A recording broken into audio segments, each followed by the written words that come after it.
membawakan sedikit materi mengenai kesimpulan dari mata kuliah kepemimpinan.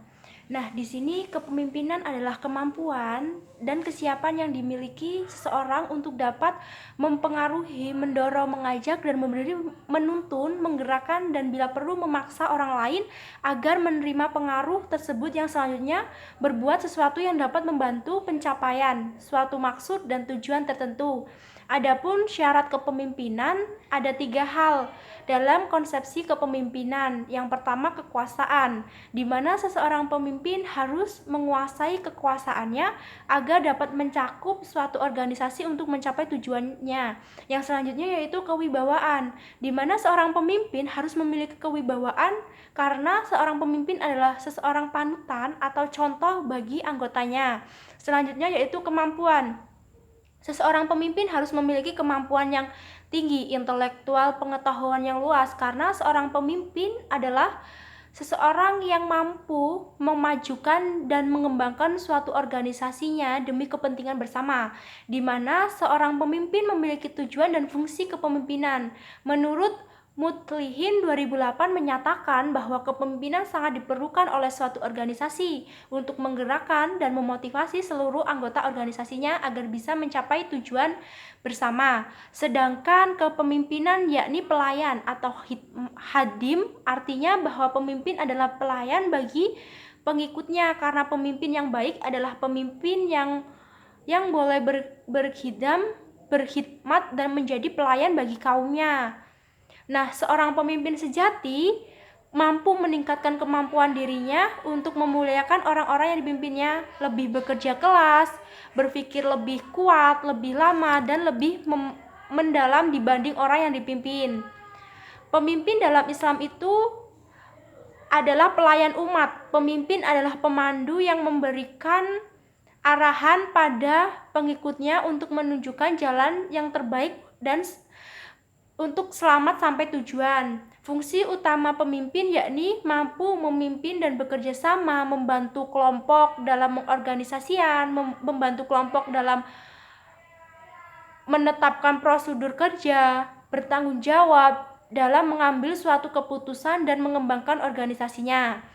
Pemimpin dalam melaksanakan kepemimpinan pada suatu saat bisa saja menggunakan tipe-tipe kepemimpinan. Yang pertama ada tipe otoriter, tipe laissez-faire, tipe demokratis, atau tipe pseudo-demokratis. Unsur-unsur kepemimpinan berlangsung di dalam sebuah organisasi yang dalam arti statis merupakan wadah dalam bentuk suatu struktur organisasi. Dengan demikian, tersusun unit kerja secara berjenjang atau bersifat vertikal yang setiap unitnya dipimpin oleh seorang pemimpin.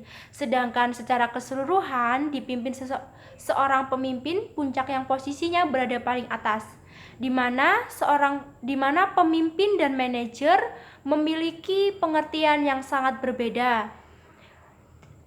Manajer yakni lebih menekankan kepada suatu objek, sedangkan pemimpin lebih menekankan kepada sikap individunya.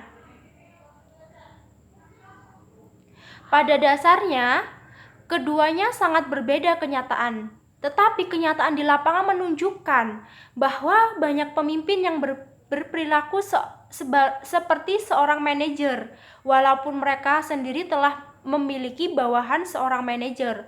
Hal ini terjadi karena kebanyakan mereka belum memahami apa filosofi dan eksistensi dari seorang pemimpin sehingga terjebak dalam perannya. Selanjutnya yaitu di mana seorang pemimpin memiliki perkembangan pendekatan dengan model-model kepemimpinan. Adapun pemimpin sebagai pembina suatu organisasi, di mana seorang pemimpin harus memiliki jiwa bertanggung jawab dan mengayomi anggotanya dalam melakukan suatu tindakan, proses, hasil, atau pernyataan untuk menjadi lebih baik. Seorang pemimpin pun harus memiliki sifat-sifat yang baik, yakni jujur, bertanggung jawab, berwibawa, karismatik, dan mampu mengayomi seluruh anggotanya dan mampu mengembangkan suatu organisasi yang dipimpinnya. Seorang pemimpin pun harus memiliki jaringan yang luas.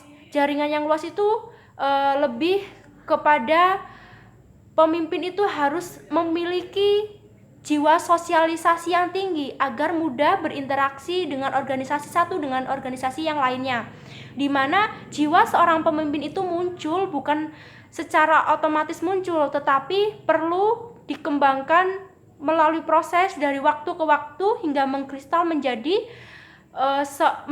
suatu sifat, yakni sifat seorang pemimpin, di mana seorang pemimpin tidak lahir dari keluarga yang berada, melainkan seorang pemimpin bisa lahir dari golongan siapa saja.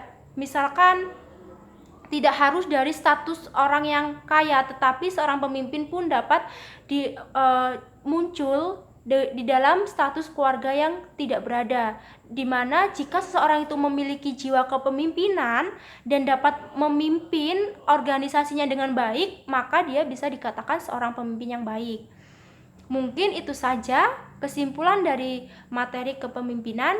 Nah, dimana di sini saya mempunyai suatu informasi bagi kalian yang telah lulus dari SMA atau SMK sederajat. Di sini kami dari Universitas Muhammadiyah Prinseu Lampung membuka pendaftaran baru bagi kalian yang sedang mencari universitas atau perguruan tinggi, di mana Universitas Muhammadiyah Prinseu memiliki beberapa fakultas yang unggul. Dan tidak perlu repot kalian datang ke Universitas Muhammadiyah Prinseu Lampung di masa yang saat ini, masa pandemi. Nah, kalian bisa mendaftarkan diri kalian melewati pendaftaran online. Nah, linknya akan saya taruh di deskripsi agar kalian bisa mendaftarkan diri kalian melewati jalur online. Mungkin itu saja saya akhiri. Wabillahi taufiq wal hidayah. Wassalamualaikum warahmatullahi wabarakatuh. Jangan lupa daftarkan diri kalian pada Universitas Muhammadiyah Prinseu Lampung